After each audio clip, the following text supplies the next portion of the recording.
بسم الله الرحمن الرحیم.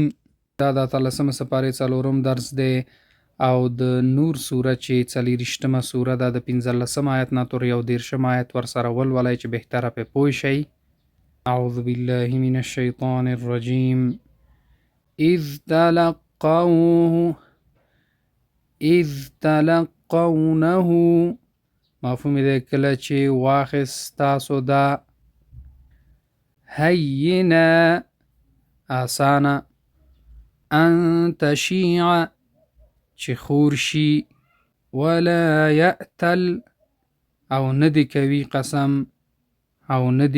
قسم دینهم جزا د هغوی حتی تستأنسو مفهوم دی تر هغو چې تاسو اجازه وغواړئ. یؤذن لکم مفهوم دی چې اجازه ورکړی شي لپاره ستاسې. یغضو مفهوم دی چې ټیټې کړي هغوی. بخمورهن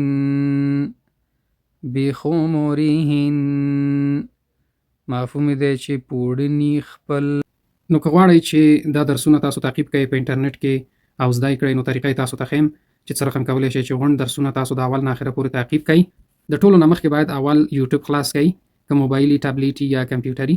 دغسې تاسو ته به دغسې سرچ بار د یوټیوب ظاهر شي. نو دې ځای کې به تاسو دغه قسمت کې ولیکئ چې 2 ټي وي، فاصله به ورکئ ټي وي. نو بیا به سرچ کړئ 2 ټي وي چې ولیکل سرچ نه بعد دغه تاسو ګورئ. زه به تاسو ته القا کوم دا به تاسو سلیکټ کړئ، دا به تاسو اوکې کړئ. صحیح ده. دا هم چې اوکې که 2 ټي وي چینل تاسو ته خلاص شو. نو مهمترین بخش چې دی دغه دی سبسکرایب.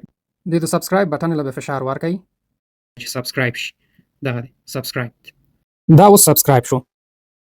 بعد د دې نه چې دا سبسکرایب هم که نو دا ډېر مهم ځکه دی سبسکرایب چې تاسو ته به همیشه د دې معلومات راځي. کومه ویډیو چې د درس باره کې راځي نو تاسو ته حتما معلومات راځي چې نوې ویډیو راغلې. تاسو کولی شئ خپل درسونه تعقیب کړئ.